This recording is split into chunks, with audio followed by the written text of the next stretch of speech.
Now we're going to break down each rule one by one, diving deeper into how they work, how to apply them in your daily life. Number 1. Welcome the no as a gift. In the dim glow of an oil lamp, young Aurelius sat alone among his scrolls, replaying the senator's curt refusal. He had traveled miles at dawn's first light, hope swelling in his chest, only to have the great man's door close in his face. Anger flickered. How dare he? But then a question arose, soft and insistent. What lesson lies hidden here? One, the anecdote, a turn of perception. Rather than nurse a grudge, Aurelius paused and took pen to parchment. He wrote, "Today I was denied. Tomorrow I will be wiser." In that simple act, he shifted. A no was no longer a verdict on his worth, but an invitation to grow. He began to catalog each refusal, invitations denied, honors postponed, ideas dismissed, not as slights, but as precious pauses. With every recorded no, he asked himself, what knowledge did I lack? What voice did I fail to hone? Where might deeper study have earned my place at the table? This journal of no's became his map to self-improvement. 2. The Stoic reflection. Marcus Aurelius teaches us that external events are indifferent. What matters is our judgment of them. A refusal, being outside our direct control, cannot harm our character unless we let it. By reframing no as neutral data, Aurelius reclaimed his peace. Say to yourself, this is an opportunity, not an obstacle. In every denial lies the seed of a future triumph. He cultivated a mindset in which disappointment gave way to curiosity. What untold resource or perspective can I now explore? Each no became a gentle tutor in humility and foresight. 3. Practical steps to welcome no. 1. Pause and breathe. When you hear no, take 3 deep breaths. Let the initial sting pass before you respond. 2. Reframe immediately as soon as possible. Write down one question sparked by the refusal. What technical skill could have strengthened my proposal? 3. Record and analyze. Keep a refusal log. Note the date, context, and your emotional reaction. After a week, review. Patterns will emerge. 4. Design an experiment. Choose one no from your log. Identify one small skill or piece of knowledge you can gain in response. Commit to a 15-minute daily practice. 5. Celebrate the pause. At the end of each week, thank yourself for the gift of that no. Acknowledge the progress you've made because you paused rather than pushed. 4. Modern example. Imagine you pitch a startup idea to an investor who declines. Instead of sulking, you send a brief thank you note. I appreciate your time. Could I ask one quick question to understand how I might improve? If they reply, you gain bespoke feedback. If they don't, you spend that same hour drafting a better financial model or deepening your market research. That one refusal becomes the catalyst for deeper rigor, and often your next yes. 5. Cultivating patience as power. In Stoicism, patience isn't mere waiting, it's active preparation. By welcoming no, you build resilience. The obstacle becomes the way. Each rejection refines your approach, like sharpening a blade on a whetstone. Over time, what once felt like a door slammed in your face becomes a gateway you open more skillfully the next time. Takeaway: next time you encounter a no, pause, breathe, smile inwardly at the unexpected gift you've been given, the chance to step back, learn, and return with greater wisdom. In that space between refusal and response lies the true power of Stoic practice and the path to your most profound growth. Number 2. Speak opposite to evoke agreement. Aurelius stood before the grand stall of the chief merchant in the forum, his heart pounding with the weight of his proposal for a fair trade pact between local farmers and city grocers. The merchant, draped in silks and furs, scoffed at the very notion of sharing profits equally. Rather than clash head-on, Aurelius chose a different path. You're right, he began, lowering his voice. Perhaps my ideas are far too radical for someone of my humble station. The merchant paused, eyebrows raised. Radical, you say? Well then, tell me more. By feigning self-doubt, Aurelius transformed scorn into curiosity and opened the door to genuine dialogue. 1. The Stoic reflection. Marcus Aurelius teaches that a wise mind adapts to circumstances rather than resisting them.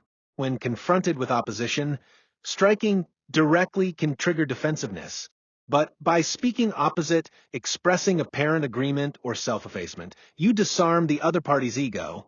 You demonstrate humility, which Stoics see as a virtue, and you allow reason to flourish in the space you've created. When you meet insult with humility, the mind that through the insult is forced to reconsider its posture. 2. Practical steps to use this technique. 1. Identify the core objection. Listen carefully to what the other person finds intolerable or too much. 2. Feign agreement or exaggerate your doubt. Use a soft qualifier.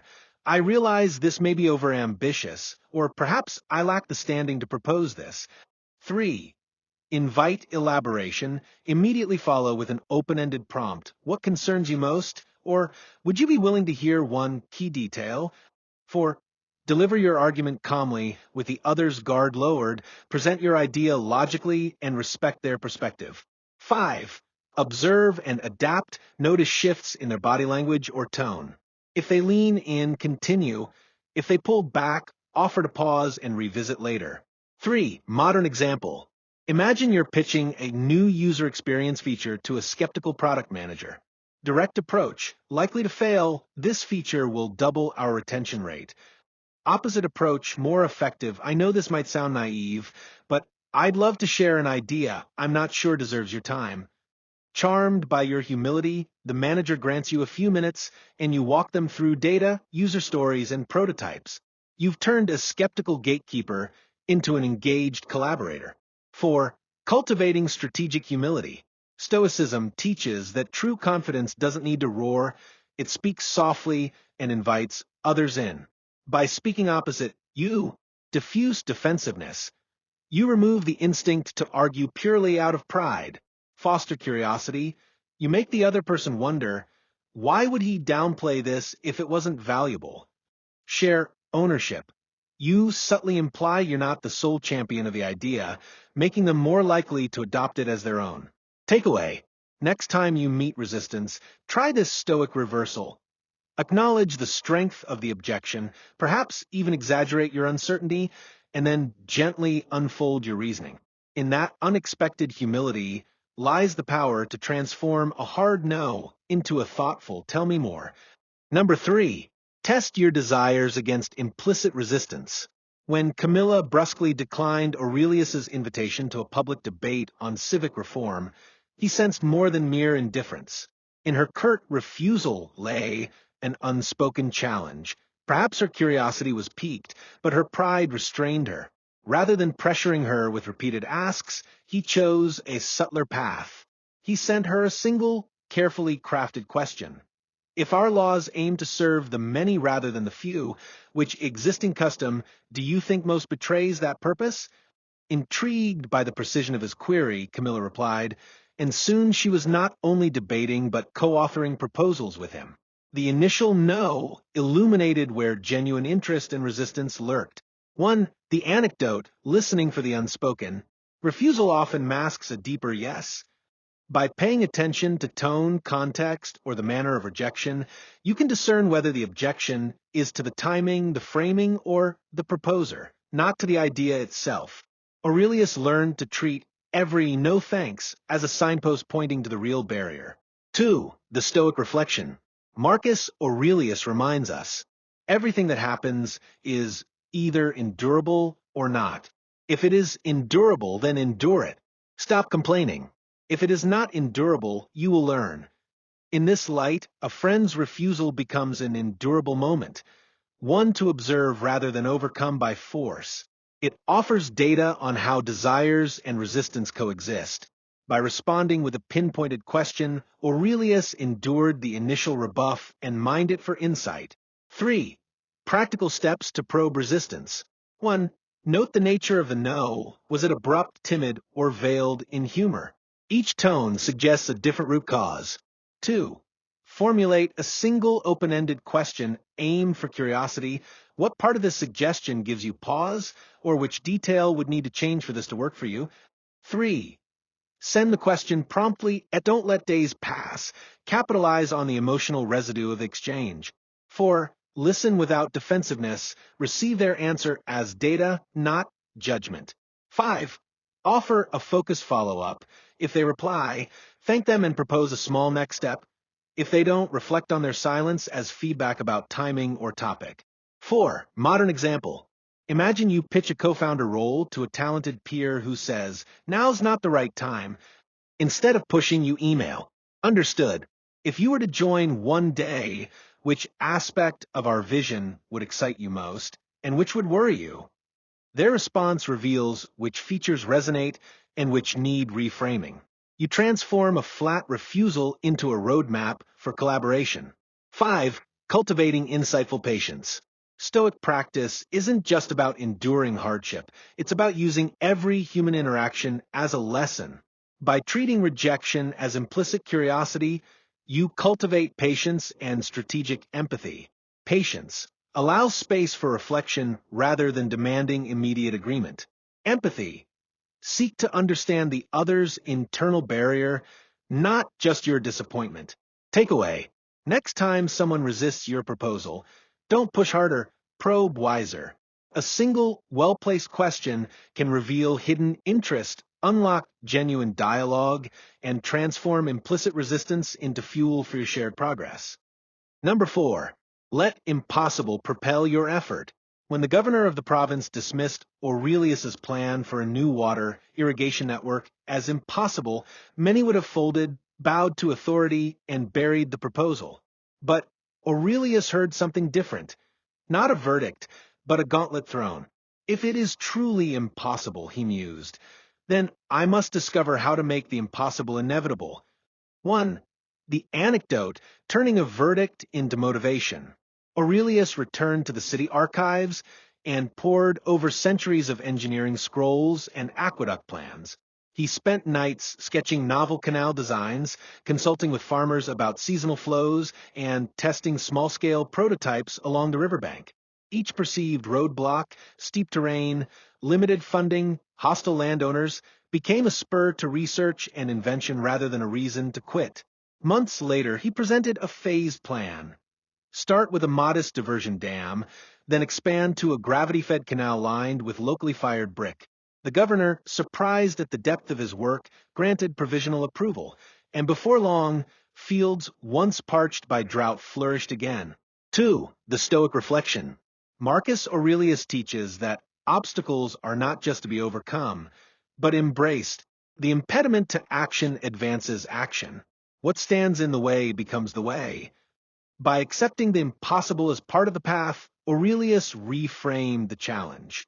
Each difficulty revealed where innovation was needed and where his resolve could strengthen. 3. Practical steps to harness impossible.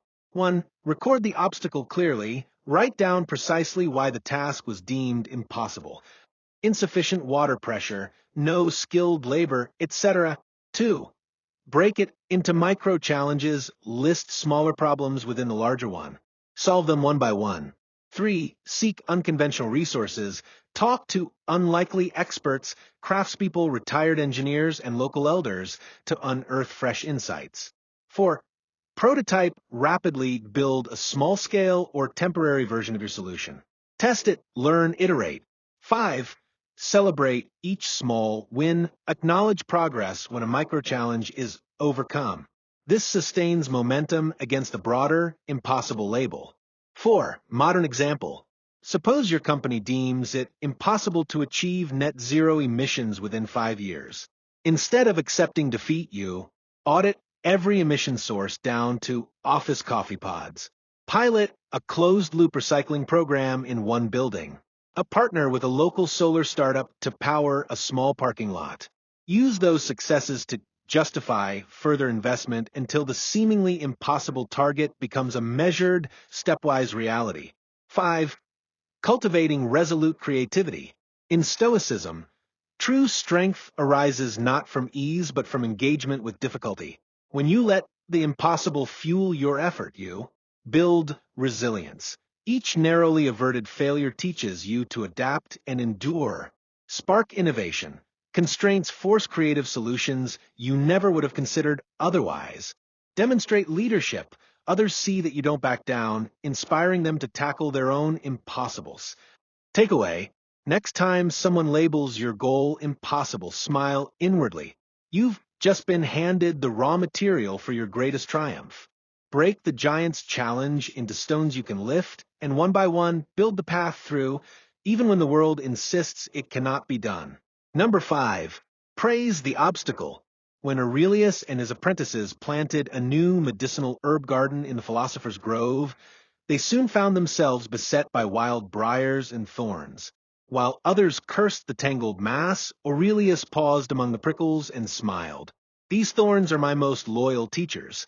His neighbors chuckled until they watched him kneel, gently parting the brambles to examine each thorn's curve, its grip, its hidden bloom. 1. The anecdote, learning from a thorn. Rather than hacking at the thicket in frustration, Aurelius spent an afternoon tracing the path of a single vine, noting how it clung for support and how its blossoms hid among the barbs. He extracted a tiny cutting and cultivated it in a pot, discovering that the same resilience making it hard to remove also endowed it with remarkable drought tolerance. What looked like an enemy became a guide to more robust gardening practices. 2. The Stoic reflection. Marcus Aurelius teaches that the very obstacle obstructing your path can become the way forward. What stands in the way becomes the way. By praising the thorns, Aurelius embraced their lesson. Resilience often comes disguised as adversity. Rather than lament their presence, he saw in each barb an invitation to deepen his understanding and strengthen his approach. 3. Practical steps to praise your obstacles. 1. Name the obstacle explicitly. Write down the problem in concrete terms: thorny vines, hostile feedback, tight deadline. 2. Ask, what can I learn? For each obstacle, jot down at least one skill, insight, or strategy it might teach you. 3. Engage directly. Instead of avoiding or removing the obstacle immediately, spend a few focused minutes observing or experimenting with it. 4. Extract one benefit. Identify a positive trait you can borrow, e.g., a thorn's grip becomes tenacity, a critic's harshness becomes clarity on your weak points. 5. Integrate the lesson. Apply this insight to your next project stage, perhaps by building redundancy, rehearsing more, or reframing adversity as feedback. 4. Modern example. Imagine you're developing a SaaS product and face a barrage of negative user reviews. Instead of dismissing them, you catalog common complaints as features to master. Interview critics to learn their pain points. Implement one small fix within a week, and publicly praise the reviewers whose input guided the change. By praising the thorn of criticism, you transform detractors into collaborators and improve your product's resilience. 5. Cultivating resilience through gratitude. Stoics hold that gratitude for hardships builds inner strength. By actively praising the obstacles you encounter, you shift your mindset. Adversity becomes a teacher, not an enemy. Uncover hidden value. You find insights or strengths you might otherwise overlook. Inspire others. Your composure in the face of difficulty sets an example of calm perseverance. Takeaway: next time you bump into a thorn in your path, literal or figurative, don't curse it. Kneel, examine it, and praise it for the wisdom it offers. In that act of gratitude, you turn every barrier into a stepping stone on your Stoic journey.